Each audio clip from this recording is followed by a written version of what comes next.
Chris has always been a fierce competitor and he's very high level, but have you even seen another level to him since he's never been at this point and there's kind of like maybe a little added pressure? Well, I kind of doubt it. It's just in the sense of how good he's been. He was that way in college, he's that way at USA basketball. I don't know, through the NBA because we play him, but I've never played him in the playoffs, so I don't know. But you don't get any better competitor than what he is.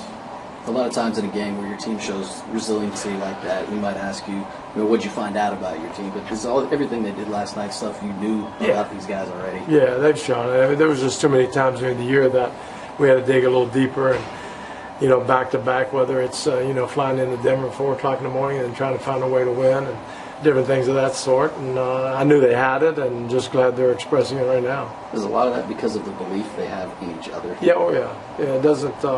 They're able to get on each other and push each other to higher limits, and it's a good foundation of that. They're all in it together, and they're all important. Mike, did you do anything in game different?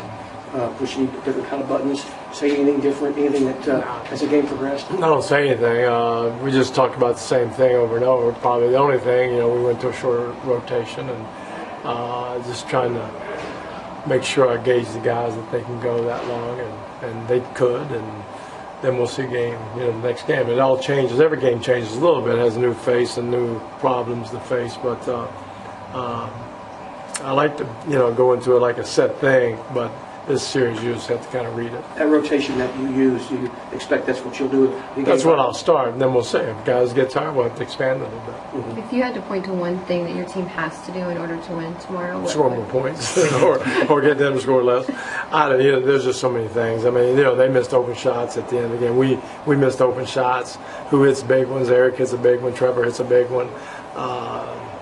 They missed a couple big ones. It just goes back and forth, and sometimes it's the will of the gods. Sometimes the ball bounces the right way, and you just got to try to do everything you can in your power to win. Is there any concern with Chris's foot going into tomorrow? There's always concern, but he said it feels pretty good, so that's all I know. He wouldn't tell me anyway, so we'll know as it goes forward. Mike, to have this series at 2-2, Game 5 back at home, obviously, you always do the one game at a time thing, but right. I mean, you guys do know, as obvious it is, you win this one, you're up 3-2. The series for the first time starts to tilt in your favor. Well, the fifth game is really, really important. In 1 or 2 and 2, I mean, that's, I don't know what the percentage. I'm sure Daryl could tell you what the percentage is, and I don't even want to know. But if we got to, as they do, you got to grab this one. But then again, it's not the end of the world. We've shown we can win there. So the next game, we think only about the next game. At this level of the playoffs, is it crazy because it's just like this is the most important game of the season, and then you win that game, and everyone's this game is it crazy that every time it's just people say the same things basically? Yeah, and there's not a whole lot to say. It's just do it. But it's fun because of the importance of each game, each play, each possession, and all that. It makes it great. And then you're right. And then the next game is just as important. But you're not going to, one of the hardest things is to close anybody out. And then we got to try to get there first. But just to try to win a game is tough. And our guys have been up to the task. We'll just see if we can gather enough emotional and physical energy to meet the challenge. How much sleep did you get last night? Not much. But you know what? It's one of those things where I can't wait to get up in the morning. Mike, to go off topic a little bit, tomorrow the franchise is really going all out and all in for Santa Fe. You and your wife have been involved in a number of charitable activities since you've been here. What do you think about what you're doing, and how meaningful it is to you to see this? I think it's so much more meaningful than what we do. It's not. I'm just glad that Tillman and the organization and everybody's behind it 100%. And if it moves two or three people to understand, we've got to have some change, it'll be great.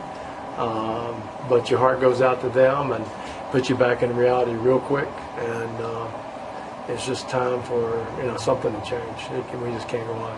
You talked about not being tired and being excited to wake up. Do you feel like this is kind of like a turn back the clock thing for you, or you're feeling like it's? I don't know if I'm you saying I'm too old? Is that what you're saying? No. I'm just asking. Like, sure. You know what I mean? Does it kind of make you feel?